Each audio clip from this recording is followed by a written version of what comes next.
Now, extreme, ultra extreme, weight forward to center is our next factor. And extreme EFOC is defined as between 19 and 30%. Now, there's reason for those cutoffs. 19% was used as a start because it was at 19% before I could first measure penetration that I could attribute solely to the FOC of the error, where we're using errors that are of like dimensions but different FOCs.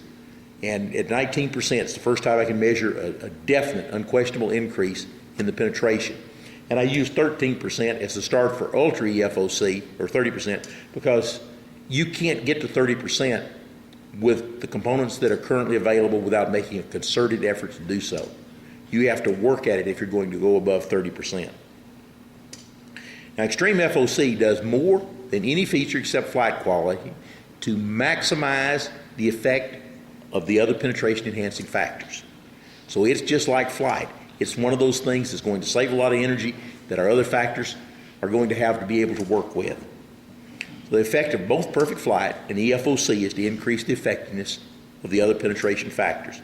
Now, the type of penetration gains we're talking on an EFOC error, if we take errors of equal dimensions, so the broadhead's the same, the outside dimension is the same, all that's different is the weight distribution.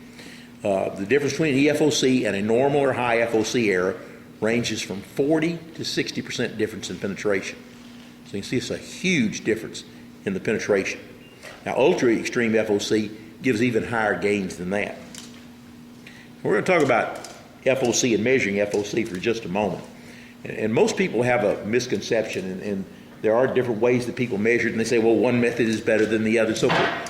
What you need to realize is that what we measure is not the true FOC of the error. It has nothing to do with the true FOC. The true FOC depends on the location of the center of pressure on the error when the error is in the air in flight. And if you're using big fletching with a lot of offset and a lot of helical, it's highly likely that the amount of fletching you've got, because of the drag increase at the back of the error, has a lot of effect on the true FOC of your error in flight. Maybe even as much as where the location of the balance point is. Depends on how much balance point, how much weight you've got out front. So what we're measuring when we measure FOC is a relative reference point, nothing else. Has nothing to do with the true FOC of an error. It's just exactly like measuring the static spine on an error shaft. The static spine, okay, we put it between 2 points, put a weight on it, it bends this much. All it tells us is that we can now use this as a reference to look at the next shaft, see if it's the same spine, if it's stiffer, or if it's weaker. And that's all we're doing with this. The dynamic spine is going to be what tells you how the arrow shoots. So because its spine is at 55 pounds, doesn't mean it'll shoot off a 55-pound bow. When we measure, use two different methods that are commonly used. One is the AMO standard, and the other is using the overall length of the arrow. The AMO standard takes the length from the bottom of the nock throat to the end of the shaft. It doesn't include point length. The other method uses the bottom of the nock to the very tip of the arrow. Now, in this example, we have the same error measured by both methods. And if you use the AMO standard, you get 12.3 FOC. And if you use the overall length, you get 11.3. The important thing to realize is they're the same error. There's no difference between them. I like to use the AMO standard method simply because it is the standard and because it gives the same number regardless of whether you're using a field point and a broadhead, as long as they're the same weight. So there's no sense clouding the issue with having different numbers for what is essentially the same error just because it has a different type of point on the front.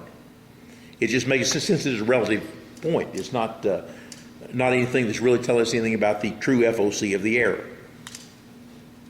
Now, I do like to occasionally plug good products, and this is a one-piece steel inserts broadhead tapers that are made by John Hand at Traditional Archery Solutions. And I did know this Tough Head booth, they've got them out of brass now. And either one would be a tremendous improvement in your arrow setup, not just because it's going to put weight at the front of your arrow, because it replaces that very, very weak junction at the front, the aluminum insert and aluminum broadhead adapter. That is the weakest link in a synthetic arrow shaft setup. And so this does away with this. This is a